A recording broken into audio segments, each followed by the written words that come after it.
Hi friends, it's Sienna Willison with our Blooming Catholic Life, and it's almost Christmas in July. Okay, it's tomorrow, right? So let me get you started on some fun Christmas ideas. I love working on winter things during the summer. They can be a little hot if you're working out them outside or where there's no air conditioning, but it kind of gets you in the spirit. So I had told some cousins that I would like to make them some blankets. And it was all fun and games for the younger boys, but when we got to the teenage girl, what to do? She is on a dance team though, and her mom gave me her high school's colors.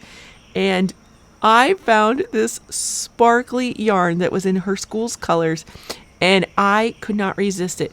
This is, I don't have the tag for it here. I did get it at a store that begins with a W, which is not a place I normally go. But this metallic, and you can see it's metallic in the white and in the red.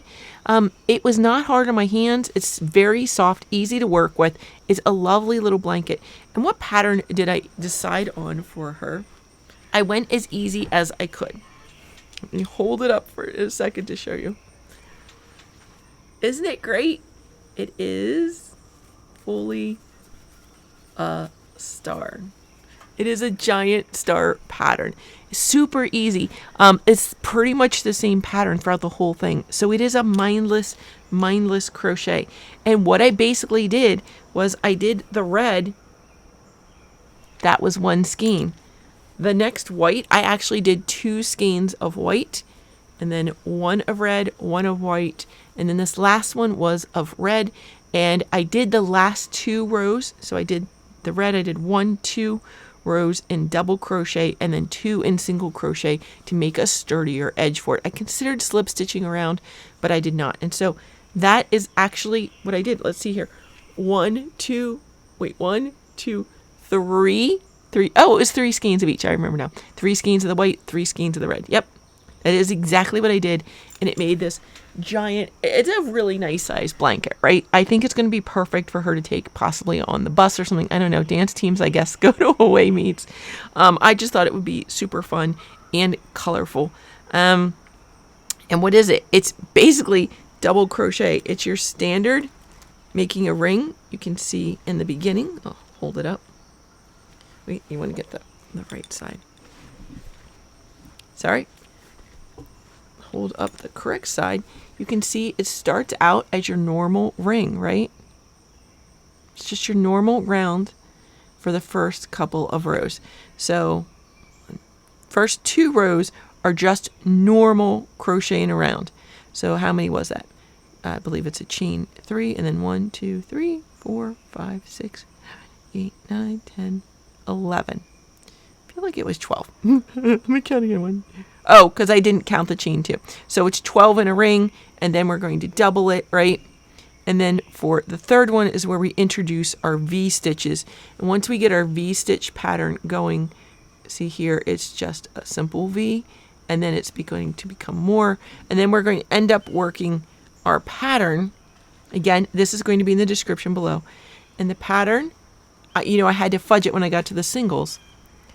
But you can see we're skipping 2 to make the down part of the V.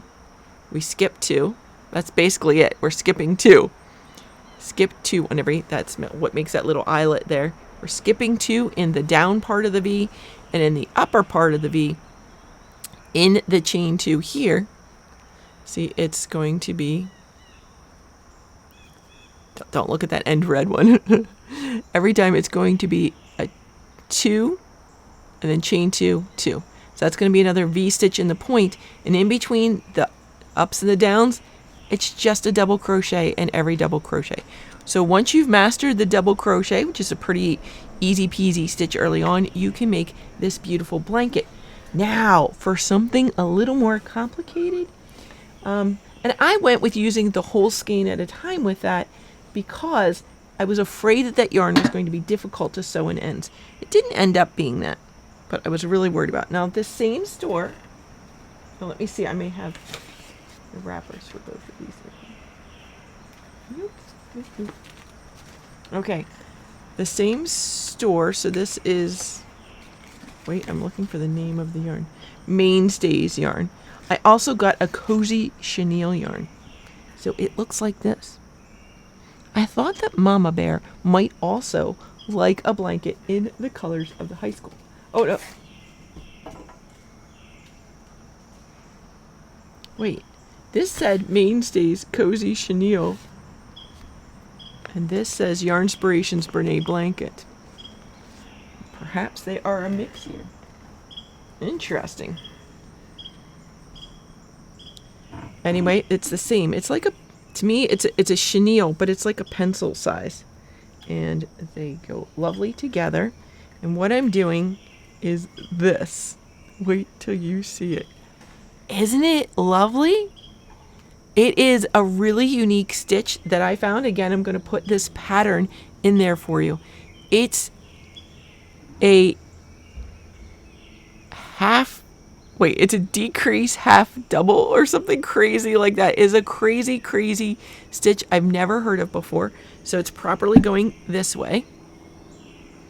And it's really funny. What you're going to do, let's see if I can have a loop here.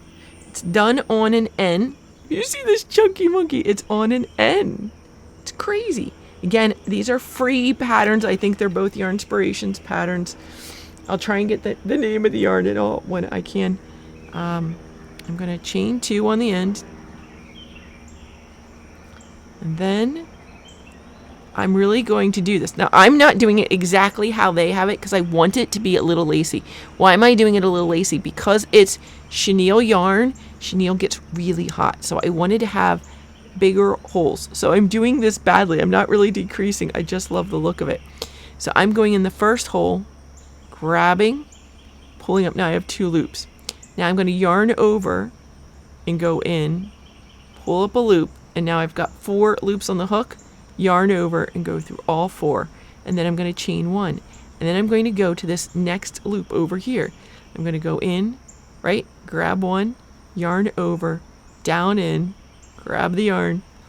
There's 4 on the hook, yarn over, go through all 4. Isn't this fun? Now the way you're properly supposed to do it is to go like 1 here and 1 here. I don't know. That's not the way I'm doing it. I'm doing it in these loops because it is making this beautiful lacy pattern. And it's funny. So sometimes you're not exactly following the pattern and it's so fun. I do have the official labels to these inside. I'm sorry, I didn't grab them and drag them out here. Oops, pulled all 4 off. It's okay, I'll start again. So I'll put the labels of the yarn as well as the links to all the patterns below. But this is super scrunchy, and how it's going to work out is, it's like, it's not the pattern that they have on the label. So what I'm going to do is a big chunk of this red, and then I'm going to have like a couple of small stripes of red and white, and then it's going to get bigger, and then I'm just going to kind of use up all the white and have the whole rest of the blanket red.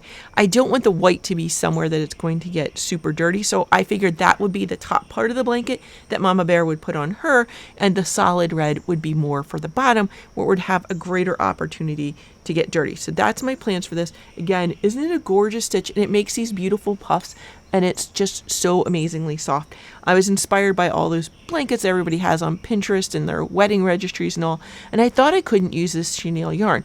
But what I'm going to do is this blanket has a border. So I'm either going to use up the whole skein. I'm not cutting this at all. I'm using up the whole skein, and I'm going to, when I do my color changes, I'm going to run it up the side.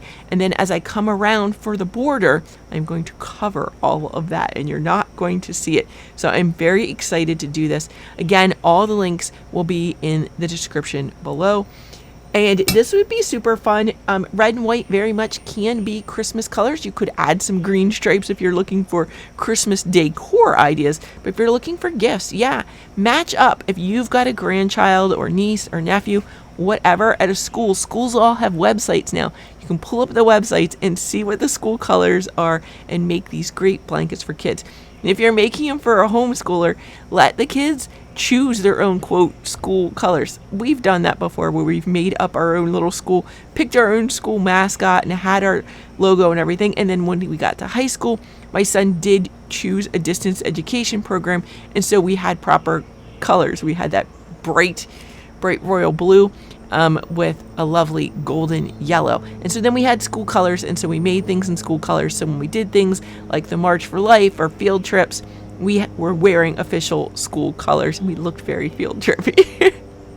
It was always nice so people knew it was a proper field trip, even though he was out with mom and about. So that's all, friends. I hope you enjoy your Christmas in July, and consider, if you don't have grandkids or nieces and nephews, consider making some things in your local school's colors and donating them. What a blessing that would be for anyone. It can be your local school colors. It can be for a nearby city. It can be for a reservation. Consider making things in those colors, or local sports teams' colors, and then donating them. What a blessing for someone else. Friends, I'm just so excited. Sorry. Merry Christmas.